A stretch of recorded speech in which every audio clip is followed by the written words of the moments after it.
we will understand the model of Sylos Labini in this module. But before that, we have seen the price determination under different market structures, that is perfect competition, monopoly, monopolistic competition and oligopoly. In the perfect competition and the monopolistically competitive market structure, we have studied the effects of actual entry of new firms on the price and output decisions of the existing firms. But in monopoly and oligopoly market structures, the existing firms do not worry about the potential entry of new firms. The traditional closed oligopoly models like Kurnu, Bertrand, Edgeworth and Chamberlain do not provide for entry of new firms. Under oligopoly, the number of firms assumed to be constant. It is only the reaction behavior of the existing firms to the moves of the rival is explained. But recently, it has been argued by several economists that the price and output decisions of the existing firms in oligopolistic markets are affected not only by the potential entry of the firms but by the actual entry as well. The prominent economists of these findings are Bain, Sylos Labini, Andrews, Modigliani and Jagdish Bhagwati. Another issue that has been raised by these economists is that the objective of the firm under oligopoly is not to maximize the short-run profits but to maximize the profits over the long run. The oligopolist firm seeks to maximize the profits over the long run after allowing the entry of potential firms that affects the possibility of profit. J.S. Bain, in his pioneering work, A Note on Pricing in Oligopoly and Monopoly 1949, followed by his book Barriers to New Competition, developed the theory of limit pricing. The theory of limit pricing is also known as entry preventing pricing. The theory of Bain's limit pricing has been further developed by Sylos Labini, Modigliani and Jagdish Bhagwati. Sylos Labini further modified the limit pricing theory whose basis was laid by J.S. Bain.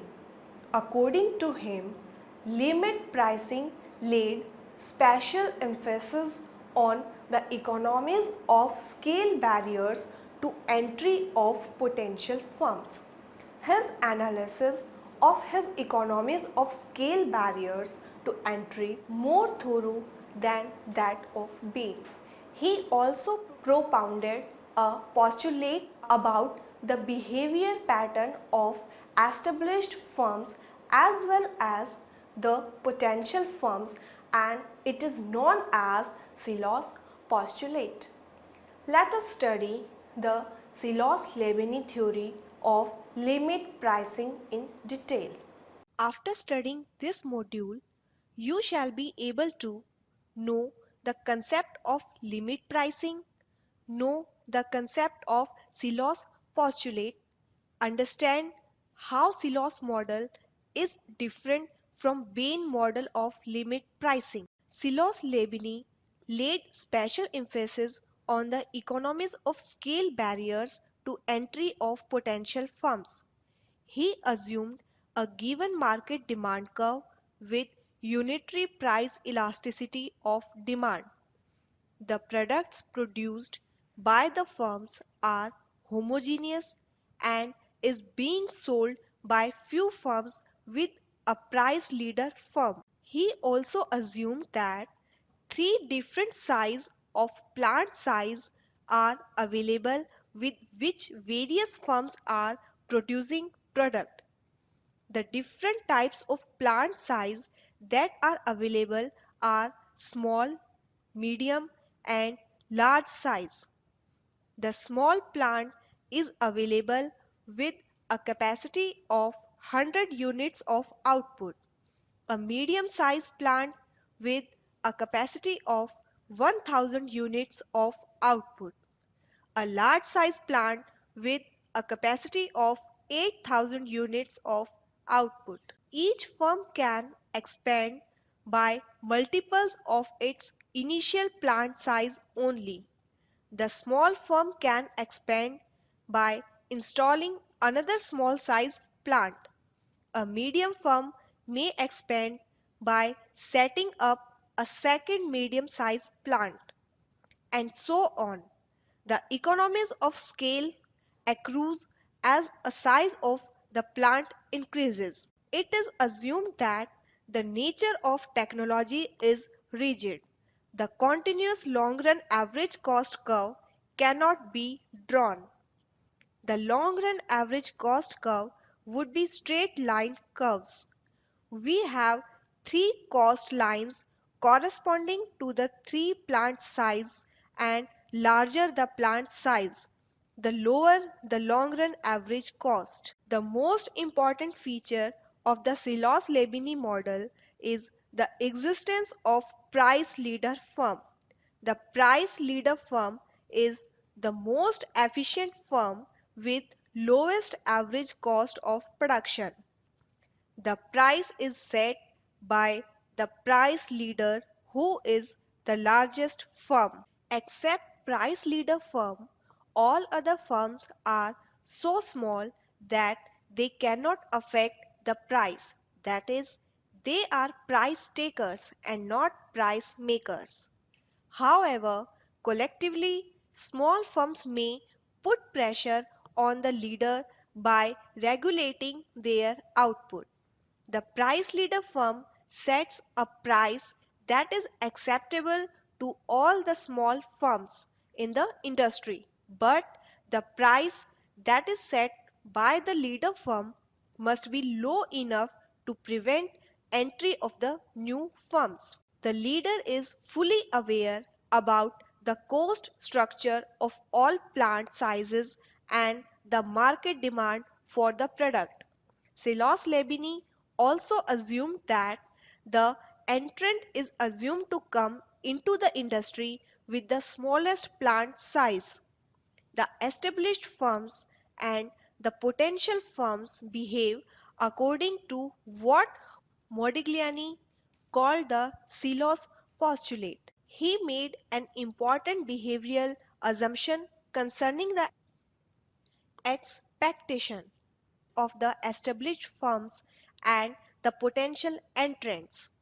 Firstly, the existing firms expect that the potential entrant will not come into the market if he thinks that the post-entry price will fall below his average cost of production. Secondly, the new entrant expects that the established firms will continue in the post-entry period to produce the same level of output as in the period before entry, so that as entry takes place the market price falls and the whole of the resulting increase in the quantity demanded accrues to the new entrant.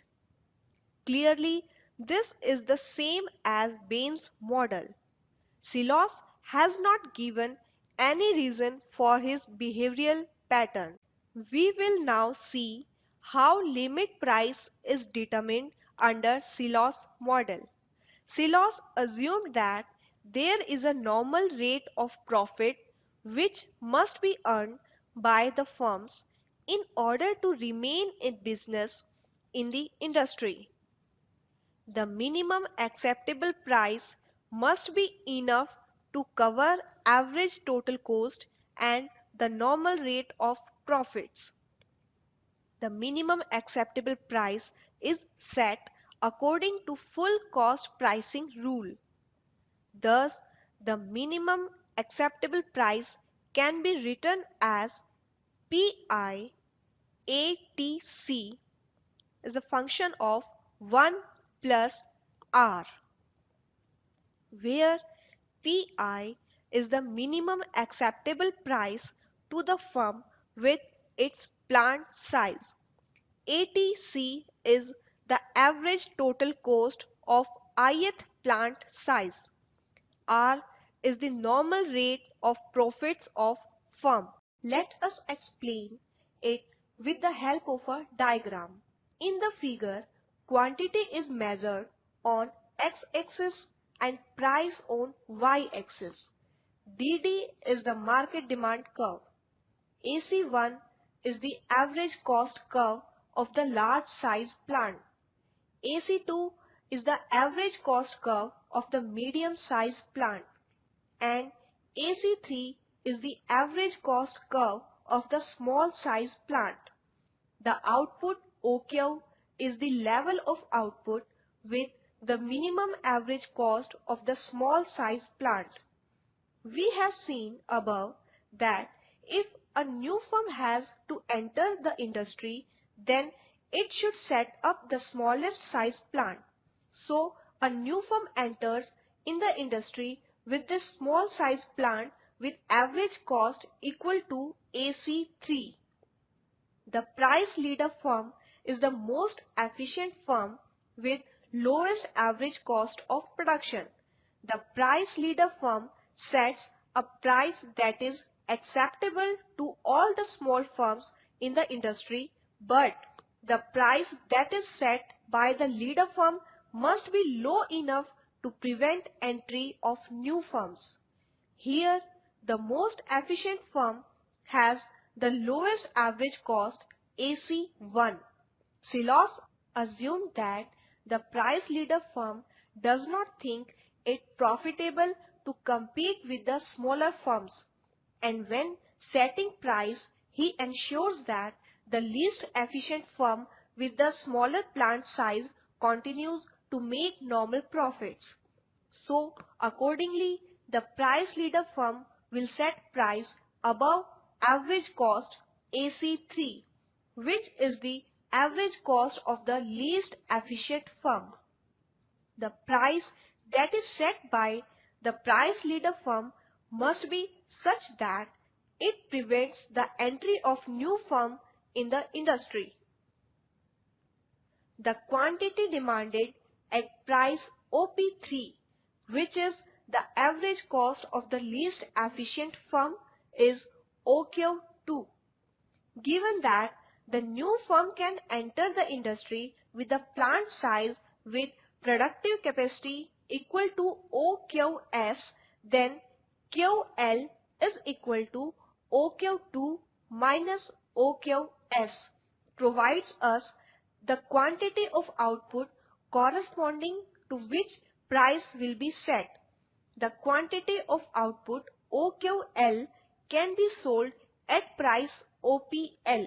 According to Sylos, this OPL price is the limit price that prevents the entry of new firm in the industry. This is so because at the price PL, a new firm with an economically viable output OQS enters the industry. The total supply of output QL plus QS will just exceed OQ2. This excess supply of output will cause the price to fall below the average cost AC3 of the least efficient firm, which is also the average cost of the new potential entrant firm. This requirement of average cost of least efficient firm acts as a scale barrier. At limit price PL, all firms are making supernormal profits irrespective of plant sizes. The limit price PL corresponding to output OQL is the equilibrium price because this price is acceptable to all firms and it also prevents the entry of new firms in the industry. Thus, PL acts as an upper limit of the limit price and OP3 acts as the lower limit. The equilibrium price cannot be higher than OPL nor lower than OP3. In other words, any output smaller than OQL will not prevent the entry of new firms, whereas output larger than OQL will deter entry into the industry. According to Sylos, the new potential entrant knows that if it enters the market, then the resultant increase in supply of output would drive the post-entry price to fall below its own average cost of production. As price is less than average cost, the firm would incur losses. To quote Sylos, the price tends to settle at a level immediately above the entry preventing price of the least efficient firms, which it is to the advantage of the largest and most efficient firms to let leave. Let us now look at what are the determinants of entry preventing price. The major determinants of the entry preventing price under Sylos model are: first, the absolute size of the market; second, the elasticity of market demand; third, the technology of the industry, which defines the available sizes of plant; fourth, the prices of the factors of production, which together with the technology determine the total average cost of the firms.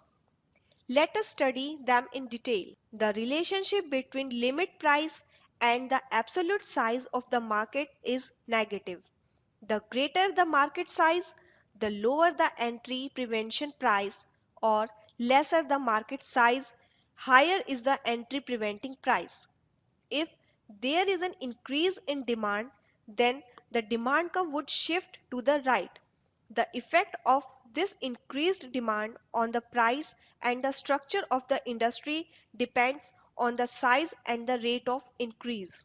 If the increase in demand occurs rapidly and considerable, and if it at this stage firms wish to prevent the entry of potential entrant, then they must lower the price or set a lower price initially in anticipation of the developments on the demand side, and build up additional capacity to meet the demand, or have adequate foresight so as to keep a continuous reserve capacity. Suppose if the already established firms cannot build up the required capacity, which is fast enough to keep up with the rate of increase in demand, then entry from new firms as well as from already established firms in other industries would take place.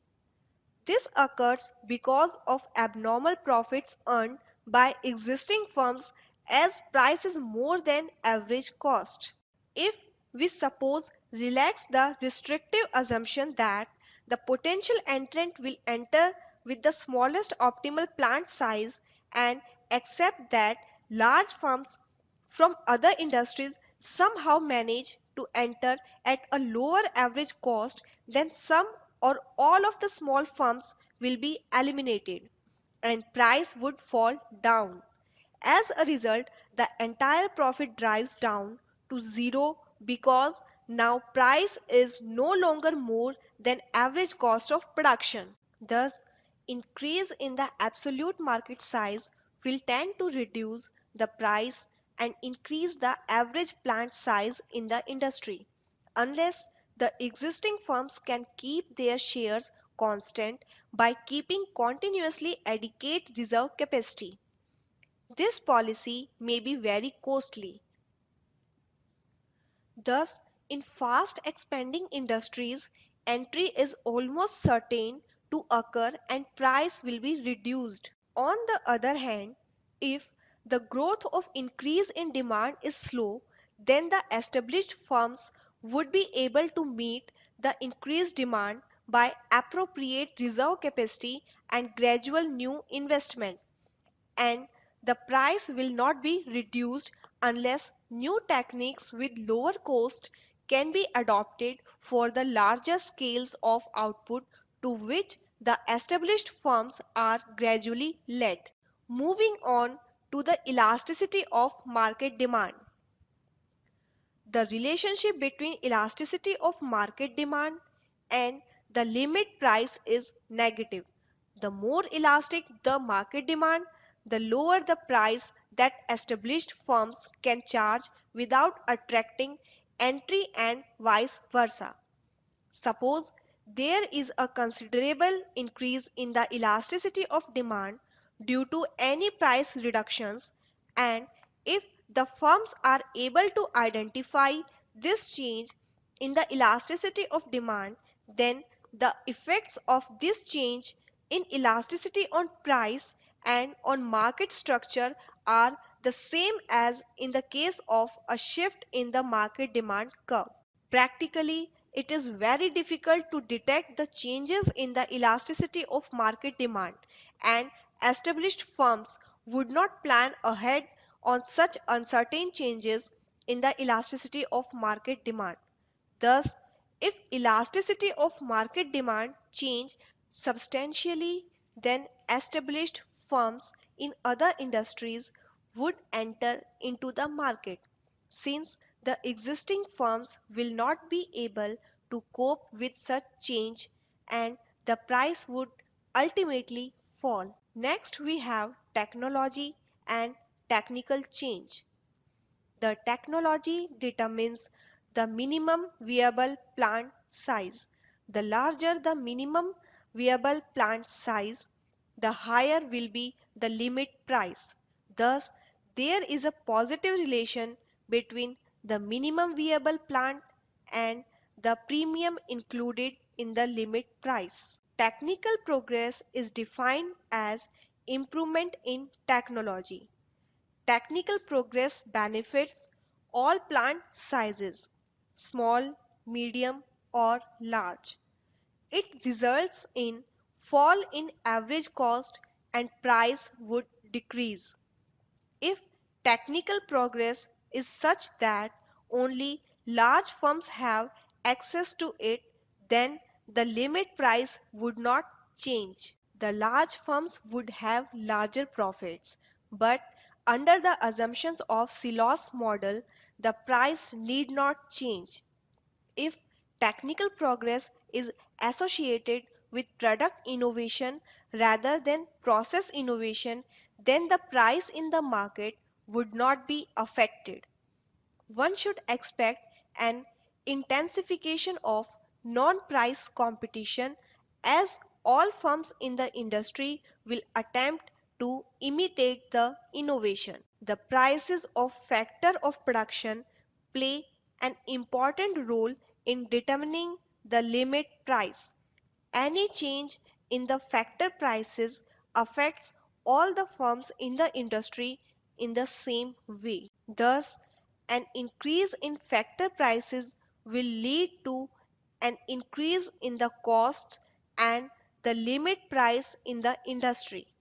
Similarly, a reduction in factor prices will lead to a decrease in the limit price. Thus, there exists a positive relationship between price of factors of production and limit price. Let us now summarize what we have learned in this module. J.S. Bain, in his pioneering work, A Note on Pricing in Oligopoly and Monopoly, 1949, followed by his book Barriers to New Competition, developed the theory of limit pricing.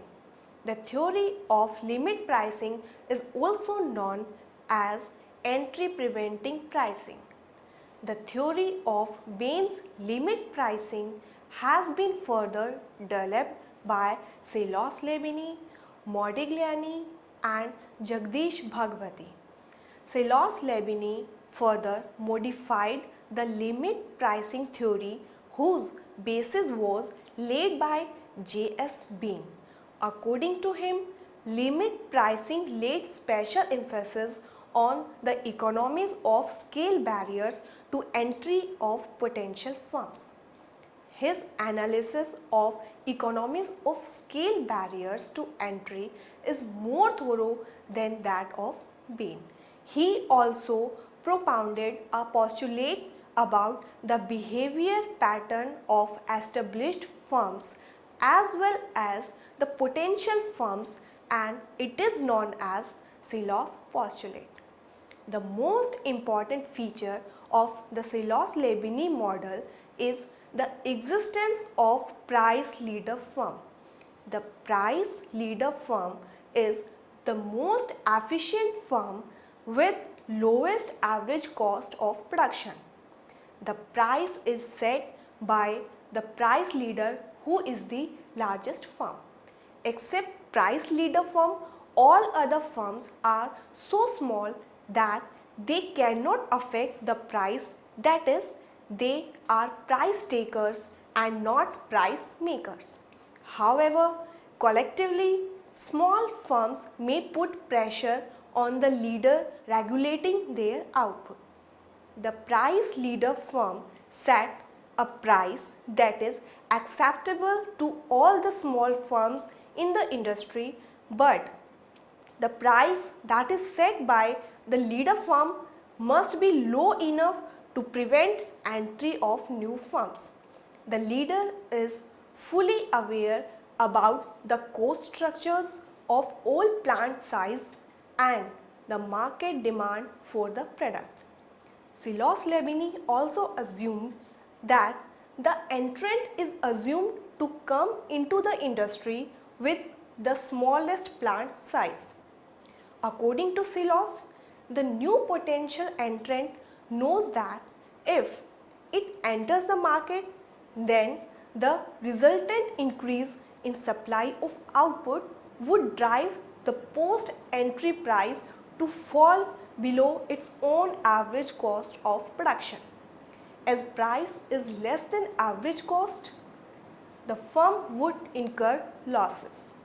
Thus, the limit price is fixed so as to restrict the entry of new firms. To quote Sylos, the price tends to settle at a level immediately above the entry preventing price of the least efficient firms, which it is to the advantage of the largest and most efficient firms to let live.